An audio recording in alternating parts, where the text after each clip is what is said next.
तो दोस्तों आज की इस वीडियो में मैं आपको बताऊंगा बच्चेदानी के इन्फेक्शन कैसे दूर करें।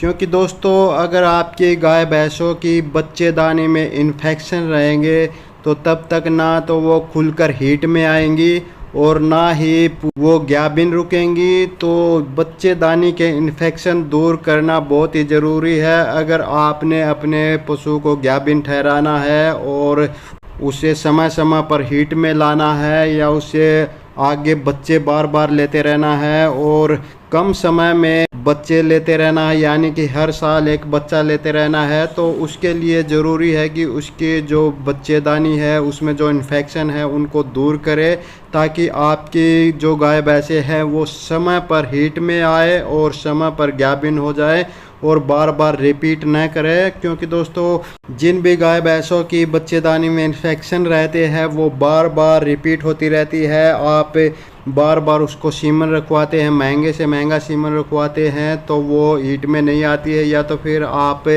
अच्छे से अच्छे बुल से जोटे से बैल से उसे क्रॉस करवाते हैं, उसे ग्याबिन करवाते हैं, फिर भी वो ग्याबिन नहीं रुकती है और आप आखिर में थक हार कर उसको सस्ते भाव में बेच देते हैं, तो बहुत बड़ा नुकसान होता है। तो दोस्तों आज की इस वीडियो में आपको कुछ घरेलू चीज़ें हैं, दो पेड़ पौधे हैं जो हर गांव में हर खेत में आसानी से उगे होते हैं, तो उनके पत्ते आपने लेने हैं और उनके पत्तों को पिलाकर उनका पानी पिलाकर आप अपनी गाय भैंसों की ये जो प्रॉब्लम है, उनके जो इन्फेक्शन है बच्चेदानी में, उसको दूर कर सकते हैं। तो वो कौन से पेड़ है, कितने उनके पत्ते आपने खिलाने हैं या पिलाने हैं, वो सब कंप्लीट जानकारी आज आपको इस वीडियो में दूंगा।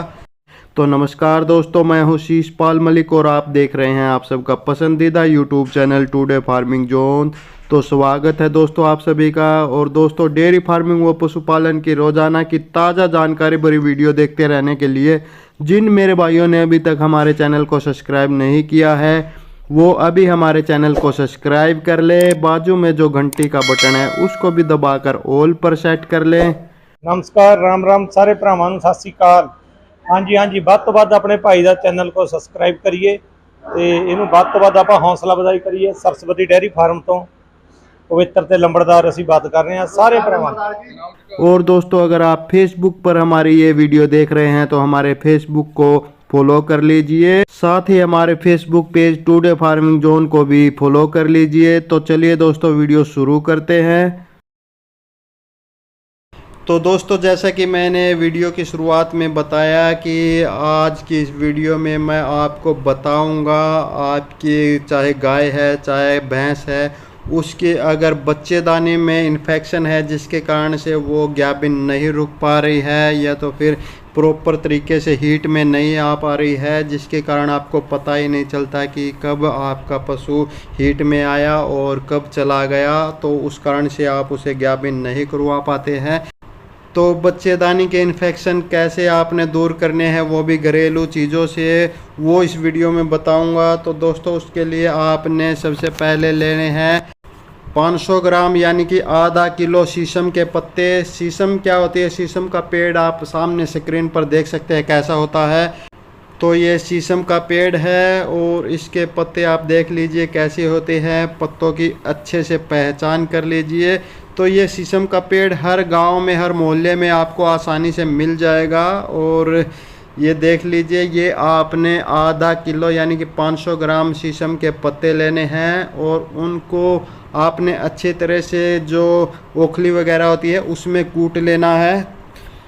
यहाँ ध्यान दे दोस्तों कि आपने ये पत्तों को जो मिक्सी होती है या मिक्सर ग्राइंडर होता है उसमें ग्राइंड नहीं करना, उसमें नहीं कूटना है, क्योंकि उसमें बहुत बारीक हो जाएगा, बिल्कुल उसमें तो चूरा हो जाएगा, वो आपने नहीं करना है। मोटा मोटा आपने कूटना है, वो ओखली में ही आप कूट सकते हैं। तो दोस्तों एक तो ये हो गए शीशम के पत्ते, आधा किलो आपने लेने हैं।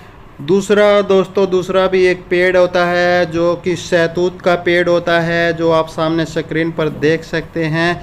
ये भी हर गांव में हर मोहल्ले में आपको आसानी से मिल जाएगा। इसके पत्ते कैसे होते हैं ये आप अच्छे से पहचान कर लीजिए।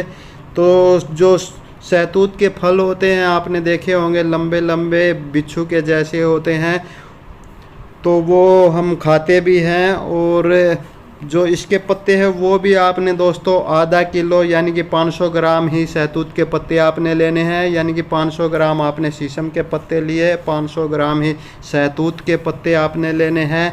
इनको भी किसी ओखली वगैरह में आपने अच्छे से कूट लेना है, ज़्यादा बारीक नहीं करना है, ज़्यादा पानी नहीं करना है, मोटा मोटा ही कूटना है।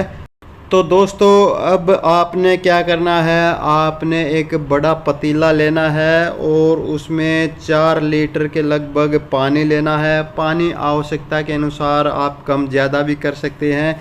इसी तरह पत्ते भी अगर थोड़े बहुत आधा किलो से थोड़े बहुत ज़्यादा या कम हो जाए वो भी कोई ऐसी बात नहीं है। तो दोस्तों एक बड़ा पतीला लेना है, उसमें 4 लीटर के लगभग आपने पानी लेना है और जो आधा किलो शीशम के पत्ते लिए हैं वो उसमें डाल ले, और जो आधा किलो शहतूत के पत्ते लिए हैं जिनको आपने कूट लिया है उनको भी डाल ले और गरम करें, उसको उबाल ले। दोस्तों अब आपने एक तीसरी चीज़ लेनी है, मिश्री। वो लेनी है आपने 1 किलो। मिश्री कैसी होती है वो आप सामने स्क्रीन पर देख सकते हैं। दोस्तों ये मिश्री आपने 1 किलो लेनी है और इसको भी थोड़ा थोड़ा कूट के, और जो ये आप पत्ते उबाल रहे हैं शीशम के और शहतूत के, उनमें आपने डाल देना है। 3 चीज़ें हो गई। चौथी चीज़ दोस्तों आपने सौंफ लेनी है 150 ग्राम। तो जो ये सौंफ आप ले रहे हैं, आप चाहे तो इसको कूट भी सकते हैं, नहीं तो आप इसको ऐसे कि ऐसे पूरे के पूरे जो इसके साबुदाने होते हैं ऐसे ही आप डाल सकते हैं। बहुत बारीक तो ये होते ही हैं, इनको इतना कूटने की ज़रूरत भी नहीं होती है। तो दोस्तों अब जो ये उपाय होगा इसको आप अच्छे से उबाल लीजिए। 1-2 बार ही आप उबालिए, ज़्यादा उबालने की भी ज़रूरत नहीं है, 2 बार उबाला हुआ काफ़ी होता है।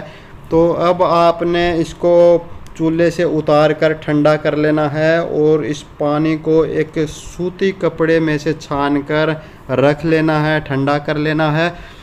और जब ये ठंडा हो जाए तब आपने अपने पशु को पिला देना है। तो इस तरीके से दोस्तों आपने 2 दिन आपने लगातार अपने पशु को ये पिलाना है, तो आपके पशु के बच्चेदानी में जो भी इन्फेक्शन है वो सारे ख़त्म हो जाएंगे और आपका पशु समय पर हीट में आएगा और समय पर गाभिन रुकेगा और हर साल एक बच्चा आप अपने पशु से ले सकते हैं। इसके अलावा दोस्तों ये तो हो ही गया कि आपके जो पशु के बच्चेदानी में इन्फेक्शन है वो इससे दूर हो जाते हैं। इसके साथ ही क्या होता है, आपके पशु गर्मी में हाँफने लगते हैं, उनका बुरा हाल हो जाता है गर्मी में।